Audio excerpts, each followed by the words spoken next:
మీ తండ్రి ఏమో bus driver, కానీ కొడుకు మాత్రం బాక్స్ ఆఫీస్ డ్రైవర్. సింపుల్ గా చెప్పాలంటే మీరు తమిళలో చూసినట్టుగా తండ్రి బస్ డ్రైవర్, కొడుకు బాక్స్ ఆఫీస్ బాద్షా. సో ఈరోజు యష్ అంటే ఇండియాలో ఒక బ్రాండ్. కేజీఎఫ్ 2లో ఒక డైలాగ్ ఉంటుంది కదా, ఎవరు నువ్వు అంటే CEO, దేనికి అంటే ఇండియా అని అంటాడు కదా. నిజంగా ఈరోజు ఇండియాకి, స్పెషల్గా కన్నడ ఇండస్ట్రీకి ఒక డైమండ్ దొరికింది, ఒక వజ్రం దొరికింది. ఎందుకంటే రీజనల్ లాంగ్వేజ్ నుంచి వచ్చిన ఒక హీరో ఈరోజు టాక్సిక్ సినిమాతో, రామాయణ సినిమాతో పాన్ వరల్డ్ స్థాయికి వెళ్ళడం జరుగుతుంది. అంటే ఎక్కడి నుంచి మొదలైన ప్రస్థానం ఎక్కడికి వెళ్ళింది ఈరోజు. అందుకే చెప్తున్నాను, కన్నడ ఇండస్ట్రీకి దొరికిన ఒక వజ్రం ఎవరు అంటే ఖచ్చితంగా యష్. 2007లో మొదలైన ప్రస్థానం ఈ 2025 వరకు దాదాపుగా 20 సంవత్సరాలు పూర్తి చేసుకోవడం జరిగింది. 20 సంవత్సరాల్లో టాక్సిక్ రామాయణ కాకుండా 19 సినిమాలు రావడం జరిగింది. 19 సినిమాల్లో ఒక్క సినిమా మినహా మిగతా అన్ని సినిమాలతో బ్లాక్ బస్టర్ హిట్లా కొట్టడం జరిగింది. అదిరిపోయే విజయాలు అందుకోవడం జరిగింది. నిర్మాతలకు లాభాలు తెచ్చిన సినిమాలే ఉన్నాయి కానీ నిర్మాతలను ముంచేసిన సినిమాలు మాత్రం లేవు. అంతా 95% హిట్ రేంజే ఉన్నాయి. మొత్తం అదిరిపోయే కలెక్షన్స్, బ్యాక్ టు బ్యాక్ వసూళ్లను సాధించడం జరిగింది, బ్యాక్ టు బ్యాక్ హిట్లను కొట్టడం జరిగింది. ఎస్, నిజంగా రాజమౌళి గారు KGF 1 ప్రెస్ మీట్కి వచ్చినప్పుడు ఆయన మాట్లాడడం జరిగింది. రాజమౌళి గారు, ఒక అబ్బాయి బస్ డ్రైవర్ కొడుకు ఈరోజు ఇండియా వైజ్గా ఇంత పేరు సంపాదించుకున్నాడు. ఇంత పేరు సంపాదించుకున్నప్పటికీ కూడా వాళ్ళ డాడీ ఇంకా వాళ్ళ ఫాదర్ ఇంకా బస్ డ్రైవింగే చేస్తున్నాడు అని చెప్పి రాజమౌళి గారు చెప్పడం జరిగింది. సో ఏంటంటే, ఒక వ్యక్తి అక్కడ నుంచి ఇక్కడి వరకు వచ్చాడంటే, ఒక బస్ డ్రైవర్ కొడుకు ఈ స్థాయికి వచ్చాడంటే ఎంతో స్ట్రగుల్స్ ఫేస్ చేసే ఉంటాడు. ఫేస్ చేయకుండా మాత్రం ఎవరు రారు. సో ఏంటంటే, మరో వీడియోలో యష్ బయోగ్రఫీ గురించి కూడా ఒకసారి మాట్లాడుకుందాం. ఎందుకంటే నాకు కూడా చాలా ఇంట్రెస్టింగ్గా ఉంది. ఒకసారి మాట్లాడుకుందాం, యష్ బయోగ్రఫీ కూడా మాట్లాడుకుందాం. సో దాని గురించి కొంచెం రీసెర్చ్ చేయాలి. ఎందుకంటే KGF ముందు యష్ అంటే ఎవరో నాకు కూడా తెలియదు, బట్ KGF తర్వాత ఫిదా అయిపోవడం జరిగింది యష్ నటనకి, మెయిన్గా KGF సినిమాకి. సో ఏంటంటే, తర్వాత మరో వీడియోలో యష్ బయోగ్రఫీ గురించి కూడా మాట్లాడుకుందాం. దాని గురించి ఏమైనా కొంచెం రీసెర్చ్ చేయాలి. దీన్ని కన్నడ ఫ్యాన్స్ ఎవరైనా చూస్తుంటే, మీకు తెలుగు వచ్చుంటే, మీరు నాకు ఏమైనా సజెషన్స్ ఇవ్వాలనుకుంటే మన యూనిక్ అప్డేట్స్ అని చెప్పి ఇన్స్టాగ్రామ్ ఐడి కూడా ఉంటుంది. అక్కడ మీరు కావాలంటే నాకు DM చేయొచ్చు. మీకు ఏమైనా తెలిస్తే దాని గురించి మీరు నాకు DM చేయొచ్చు. సో ఈ వీడియోలో మనం ఏం మాట్లాడుకుందామంటే, బేసిక్గా మన యూనిక్ అప్డేట్ ఛానల్ బాక్స్ ఆఫీస్కి చాలా ఫేమస్, కలెక్షన్లకి చాలా ఫేమస్, అడ్వాన్స్ బుకింగ్స్ చాలా ఫేమస్. కాబట్టి ఈ వీడియోలో 2007లో మొదలైన ప్రస్థానం ఈ 2026 టాక్సిక్ రామాయణంతో పాటు ఇప్పటి వరకు 20 ఏళ్ల కెరియర్లో 19 సినిమాలు తీయడం జరిగింది. ఇప్పుడు టాక్సిక్ ఇంకా రామాయణంతో కలిపి దాదాపుగా 21 సినిమాలు అవుతాయి. మరి ఈ 19 సినిమాల బడ్జెట్ ఎంత, వసూళ్ళు ఎంత, యావరేజ్గా ఈ సినిమాలకి యష్ తీసుకున్న రెమ్యునేషన్ ఎంత అనే కంప్లీట్ డీటెయిల్స్ గురించి ఈ వీడియోలో మనం మాట్లాడుకుందాం. సో వీడియో ఖచ్చితంగా ఎండ్ వరకు చూడండి. అంతకంటే ముందు నేను మీ Gaurav, welcome back to our unique updates. రెగ్యులర్గా ఇలాంటి ఇంట్రెస్టింగ్ వీడియోస్ కోసం, అలాగే బాక్స్ ఆఫీస్ కలెక్షన్ వీడియోస్ కోసం మన యూనిక్ అప్డేట్ ఛానల్ సబ్స్క్రైబ్ చేసుకొని ఫాలో అవుతుండండి. కొత్త వాళ్ళైతే ఛానల్ సబ్స్క్రైబ్ చేసుకోండి, పాత వాళ్ళైతే వీడియోకి లైక్ కొట్టి వీడియోని కంటిన్యూ చేయండి. యష్ ఫ్యాన్స్ ఎక్కువగా చూస్తారు కాబట్టి ఖచ్చితంగా చూసిన ప్రతి ఒక్కరు కూడా లైక్ కొట్టండి. అలాగే మీ దగ్గర హైప్ బటన్ ఉంటుంది, మన ఛానల్కి హైప్ బటన్ ఉంటుంది కాబట్టి ఖచ్చితంగా హైప్ కొట్టి వీడియోకి ఇప్పుడే లైక్ చేసి, మీ ఈ 19 సినిమాల్లో మీకు టాక్సిక్ ఇప్పుడు రామాయణ కాకుండా ఈ 19 సినిమాల్లో మీకు యష్కి సంబంధించిన మంచి సినిమా ఏంటి అనేది మీరు ఖచ్చితంగా కామెంట్ చేయండి. ఎందుకంటే నాకు KGF ముందు యష్ తీసిన సినిమాలు ఉన్నాయి కానీ నేను స్పెషల్గా ఏ సినిమా కూడా చూడలేదు. KGF 2 చాలాసార్లు చూడడం జరిగింది. మీకు నచ్చిన సినిమా ఏంటి అనేది మీరు ఖచ్చితంగా కామెంట్ అయితే చేసే ప్రయత్నం చేయండి అండ్ లైక్ కొట్టే ప్రయత్నం చేయండి. ఒక్కొక్క సినిమా గురించి మాట్లాడుకుందాం. సినిమాలో పేర్లు కొంచెం కన్నడలో ఉంటాయి కాబట్టి నేను ప్రొనౌన్సియేషన్ ఏమన్నా తప్పుగా చెప్తే నన్ను క్షమించండి. ఇక లేట్ చేయకుండా స్టార్ట్ చేద్దాం. 2007లో అంతకుముందు సీరియస్ చేయడం జరిగిందంట యష్, మాట్లాడుకుందాం, మరో వీడియోలో మాట్లాడుకుందాం. 2007లో డెబ్యూ చేయడం జరిగింది ఒక సినిమాతో, జంబడ హుడిగి. అంతేనా ప్రొనౌన్సియేషన్? అంతేనా, జంబడ హుడిగి అనుకుంటా. కానీ ఈ సినిమాకి సంబంధించి నేను సెర్చ్ చేయడం జరిగింది, ఎక్కడ బడ్జెట్ మెన్షన్ చేయలేదు, ఈ సినిమాకి సంబంధించిన కలెక్షన్స్ మెన్షన్ చేయలేదు, అండ్ ఈ సినిమాకి యష్ ఎంత రెమ్యునేషన్ కూడా తీసుకోవడం జరిగిందో కూడా మెన్షన్ చేయలేదు. అండ్ ఈ సినిమా మంచిగా ఆడింది అని చెప్పి మాత్రము నేను విన్నాను, మంచిగా ఆడింది అని చెప్పి విన్నాను. కానీ ఈ సినిమాకి బడ్జెట్ ఎంత, రెమ్యునేషన్ ఎంత, కలెక్షన్ ఎంత అనేది ఎగ్జాక్ట్గా మెన్షన్ అయితే చేయలేదు. అక్కడ నాకు దొరకలేదు. సో మీరు ఈ సినిమా మీకు ఏ విధంగా అనిపించింది చూసిన వాళ్ళు ఉంటే మీరు చెప్పండి. జంబడ హుడిగి సినిమా, ప్రొనౌన్సియేషన్ తప్పుగా ఉంటే క్షమించండి. జంబడ హుడిగి ఈ సినిమా ఏ విధంగా ఉందని మీరు ఒకసారి కామెంట్ చేయండి. ఇది 2007లో మన Yash, rocking star Yash debut ఇచ్చిన సినిమా, అడుగు పెట్టడం జరిగింది 2007లో సినీ ప్రస్థానం. ఇక నెక్స్ట్ 2008లో యష్ దగ్గర నుంచి ఏకంగా 2 సినిమాలు రావడం జరిగింది. మొదటి సినిమా ఏంటంటే మొగ్గిన మనసు అనుకుంటా, మొగ్గిన మనసు. దీని బడ్జెట్ వచ్చి 2 కోట్ల రూపాయలు. ఈ సినిమా బాక్స్ ఆఫీస్ దగ్గర వసూలు చేసింది దాదాపుగా 8 కోట్ల రూపాయలు. అండ్ ఈ సినిమా కానీ యష్ చేసిన చార్జ్ ఎంత అంటే, తీసుకున్న రెమ్యునేషన్ ఎంత అంటే 15 లక్షల రూపాయలు. ఇక 2008లోనే మరో 2వ సినిమా రావడం జరిగింది. అది మన KGF సినిమాలో ఏదైతే పేరు ఉంటుందో రాకీ, ఆ పేరుతోనే సినిమా రావడం జరిగింది. ఈ సినిమా బడ్జెట్ వచ్చి 3 కోట్ల రూపాయలు. కానీ ఈ సినిమా బాక్స్ ఆఫీస్ దగ్గర కేవలం 2 కోట్ల రూపాయలు మాత్రం వసూలు చేయగలిగింది. సో పెట్టింది 3 కోట్లు, వచ్చింది 2 కోట్లే కాబట్టి యష్ కెరియర్లో మొదటి ఫ్లాప్గా ఈ సినిమా నిలవడం జరిగింది. అండ్ ఈ 20 సంవత్సరాల కెరియర్లో ఇదే చివరి ఫ్లాప్గా నిలవడం జరిగింది. ఆ సినిమా తర్వాత మళ్ళీ యష్కు ఫ్లాప్ అనేది చూడనే లేదు. చాలా ప్రాపర్గా కథలు ఎన్నుకోవడం జరుగుతుంది. ఆ సినిమా మాత్రమే ఫ్లాప్ కావడం జరిగింది. అదే మొదటిది, చివరిది. అండ్ ఆ సినిమాకి కానీ యష్ దాదాపుగా 30 లక్షల రూపాయలని రెమ్యునేషన్గా తీసుకోవడం జరిగింది. ఇక 2009లో కూడా యష్ దగ్గర నుంచి 2 సినిమాలు రావడం జరిగింది. ఒకటి కల్లారస్ అంటే సినిమా బడ్జెట్ వచ్చి 3 కోట్ల రూపాయలు అండ్ ఈ సినిమా వసూలు చేస్తుంది కూడా 3 కోట్ల రూపాయలే. సో ఇక్కడ వచ్చింది పోయింది ఏం లేదు కాబట్టి ఈ సినిమా యావరేజ్గా నిలవడం జరిగింది. అండ్ ఈ సినిమాకి గాను యష్ దాదాపుగా 25 లక్షల రూపాయలని చార్జ్ చేయడం జరిగింది. ఇక నెక్స్ట్ వచ్చి 2009లోనే వచ్చిన రెండో సినిమా గోకుల. ఈ సినిమా బడ్జెట్ వచ్చి 3 కోట్ల రూపాయలు అండ్ ఈ సినిమా బాక్స్ ఆఫీస్ దగ్గర 5 కోట్ల రూపాయలు వసూలు చేయడం జరిగింది. అండ్ ఈ సినిమాకి గాను యష్ దాదాపుగా 25 లక్షల రూపాయలని చార్జ్ చేయడం జరిగింది. అంటే ఇయర్ పెరుగుతున్న కొద్దీ ఆ చార్జ్ అనేది, రెమ్యునేషన్ అనేది పెరుగుతూనే ఉంది. ఇక తర్వాత సంవత్సరం 2010లో యష్ దగ్గర నుంచి కేవలం ఒకే ఒక సినిమా రావడం జరిగింది. దాని పేరు వచ్చేసి మొదలసాల. 4 కోట్ల రూపాయలు బడ్జెట్ సినిమా వసూలు చేసింది బాక్స్ ఆఫీస్ దగ్గర 8 కోట్ల రూపాయలు. సో ఈ సినిమాకి కానీ యష్ దాదాపుగా 30 లక్షల రూపాయలని చార్జ్ చేసుకోవడం జరిగింది. ఇక 2011లో మళ్ళీ యష్ దగ్గర నుంచి 2 సినిమాలు రావడం జరిగింది. మొదటి సినిమా ఏంటంటే కిరాతక. సినిమా బడ్జెట్ వచ్చి 4 కోట్ల రూపాయలు. కానీ ఈ సినిమా బాక్స్ ఆఫీస్ దగ్గర మంచి సాలిడ్ కలెక్షన్స్ అందుకోవడం జరిగింది. దాదాపుగా 15 కోట్ల రూపాయల వసూలు అందుకోవడం జరిగింది. అంటే యష్ కెరియర్లో 10 కోట్ల పైన వసూలు చేసిన సినిమా మొదటి సినిమా ఏంటంటే కిరాతక. 15 కోట్ల రూపాయలను అందుకోవడం జరిగింది.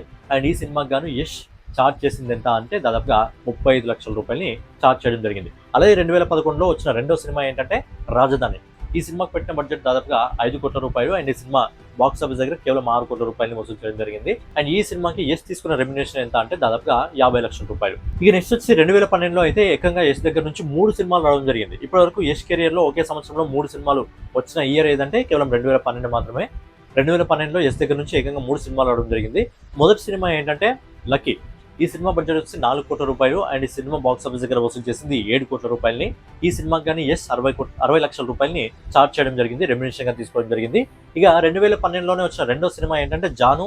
సినిమా బడ్జెట్ వచ్చి 5 కోట్ల రూపాయలు. సినిమా బాక్స్ ఆఫీస్ దగ్గర వసూలు చేసింది 10 కోట్ల రూపాయలు. ఈ సినిమాకి కానీ యష్ 75 లక్షల రూపాయలని రెమ్యునేషన్ తీసుకోవడం జరిగింది. ఇదే 2012లో వచ్చిన మూడో సినిమా ఏంటంటే డ్రామా. ఈ సినిమా బడ్జెట్ వచ్చి 4 కోట్ల రూపాయలు. ఈ సినిమా బాక్స్ ఆఫీస్ దగ్గర వసూలు చేసింది 12 కోట్ల రూపాయలని. సినిమాకి కానీ యష్ చార్జ్ చేసింది ఎంత అంటే దాదాపుగా 80 లక్షల రూపాయలని. ఇక 2013లో యష్ దగ్గర నుంచి మళ్ళీ 2 సినిమాలు రావడం జరిగింది. మొదటి సినిమా వచ్చేసి గూగ్లీ.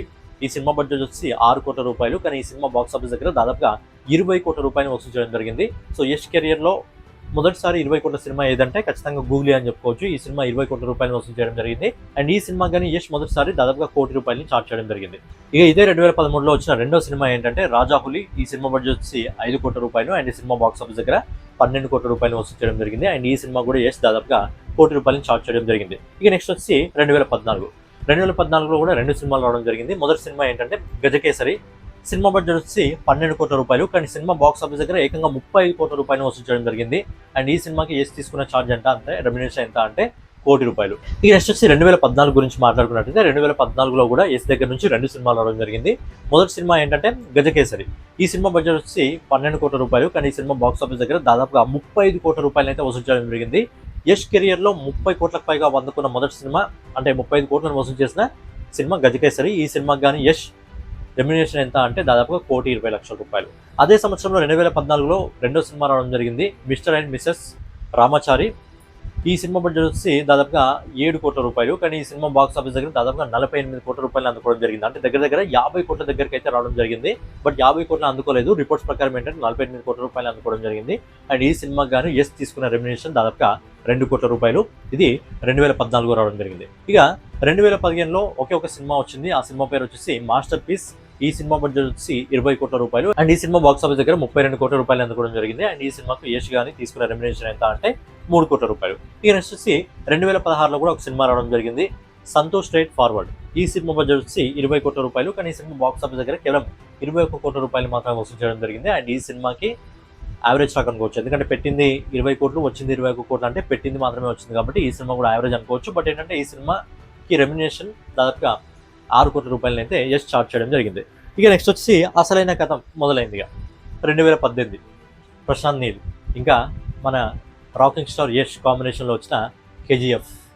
సో ఇది 2018లో రావడం జరిగింది. చాప్టర్ 1 సినిమా బడ్జెట్ వచ్చి 80 కోట్ల రూపాయలు అండ్ సినిమా బాక్స్ ఆఫీస్ దగ్గర వసూలు చేసింది దాదాపుగా 250 కోట్ల రూపాయలు.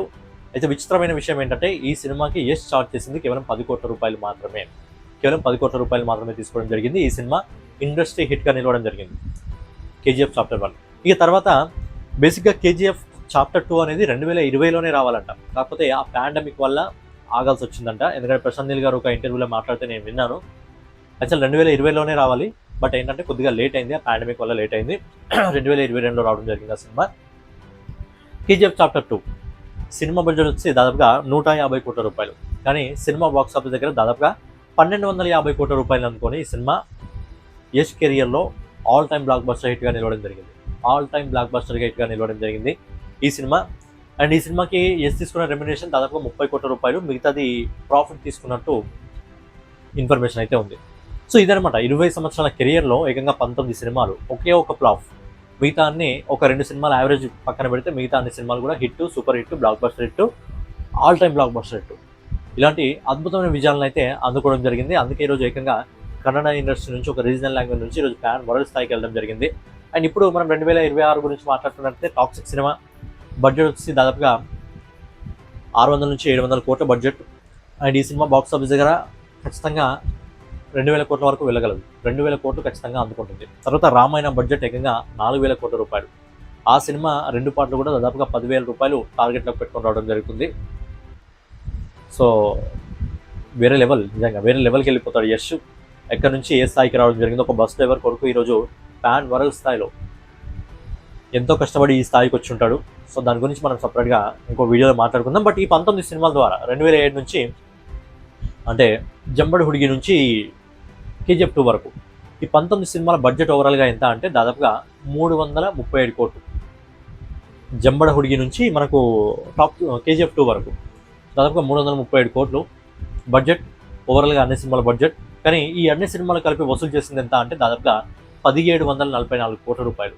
1744 కోట్ల రూపాయలు. సో ఏంటంటే కన్నడ ఇండస్ట్రీలో సక్సెస్ఫుల్ హీరో అని చెప్పుకోవచ్చు. చాలా అంటే చాలా సక్సెస్ఫుల్ హీరో. ఎందుకంటే చాలా రేర్గా ఉంటారు. 19 సినిమాలు తీస్తే కేవలం ఒకే ఒక్క సినిమా ఫ్లాప్ అయింది, ఒక 2 సినిమాలు యావరేజ్గా ఉన్నాయి. మిగతా అన్ని సినిమాలు hit, super hit, block buster hit, all time block buster hit. అంటే ఇప్పుడు నెక్స్ట్ టాక్సిక్, అది వేరే రేంజ్ అసలు. తర్వాత రామాయణ, అది కూడా వేరే రేంజ్. ఇది కష్టపడి వచ్చాడు కదా, అందుకే ఆడియన్స్ కష్టపడి నటిస్తున్నాడు, మనసులో పెట్టుకున్నాడు ప్రేక్షకుల్ని. ఈ స్థాయికి తీసుకొచ్చిన ప్రేక్షకులందరినీ మనసులో పెట్టుకున్నాడు కాబట్టి ఈరోజు ఈ స్థాయికి రావడం జరిగింది. సో టాక్సిక్ సినిమాతో ఇంకా రామాయణ సినిమాతో ఇండియన్ ఇండస్ట్రీని ప్యాన్ వరల్డ్ స్థాయికి తీసుకెళ్ళబోతున్నాడు. సో ఇలాగే అద్భుతమైన విజయాలు అందుకోవాలి, అద్భుతమైన వసూలను సాధించాలి. సో ఇలా ఇండిపెండెంట్గా రావడం జరిగింది, ఇలా కష్టపడి స్టేజ్ నుంచి రావడం జరిగింది. మన తెలుగులో మనం మాట్లాడుకున్నట్టయితే రవితేజ గారు, ఇంకా నాని, వీళ్ళందరూ కూడా చాలా కష్టపడి రావడం జరిగింది. అదే వరుసలో ఇప్పుడు మనకు యష్ కూడా కనిపిస్తున్నాడు కన్నడ ఇండస్ట్రీ నుంచి. సో యష్కి ఇలాగే అద్భుతమైన విజయాలు రావాలి, అద్భుతమైన వసూళ్ళు అందుకోవాలి, ఇండియన్ ఇండస్ట్రీ పేరుని ప్రపంచ స్థాయికి తీసుకెళ్లాలని చెప్పి మనం కూడా కోరుకుందాం. సో ఓవరాల్గా ఇదనమాట ఈ వీడియో మీకు నచ్చింది అనుకుంటున్నాను. నచ్చితే ఖచ్చితంగా లైక్ చేయండి. చూస్తున్న ప్రతి ఒక్కరు కూడా యష్ ఫ్యాన్స్ అందరూ లైక్ చేయండి, మీ ఒపీనియన్ కామెంట్ కూడా తెలియజేయండి. అలాగే హైప్ బటన్ ఉంటుంది, హైప్ బటన్ కూడా ప్రెస్ చేయండి. నెక్స్ట్ యష్ బయోగ్రఫీ గురించి ఒక వీడియో చేద్దాం. సో దానికి సంబంధించి ఏమైనా ఇన్ఫర్మేషన్ ఇవ్వాలనుకుంటే సేమ్ యూనిక్ అప్డేట్స్ అని చెప్పి మన ఇన్స్టాగ్రామ్లో కూడా ఐడి ఉంటుంది, అక్కడ మీరు డిఎం చేయాలనుకుంటే ఏమైనా ఇన్ఫర్మేషన్ షేర్ చేయాలనుకుంటే షేర్ చేయండి. బట్ ఓవరాల్గా ఇదనమాట వీడియో. మరో వీడియోలో మళ్ళీ కలుసుకుందాం. జై హింద్, జై భారత్, నమస్తే.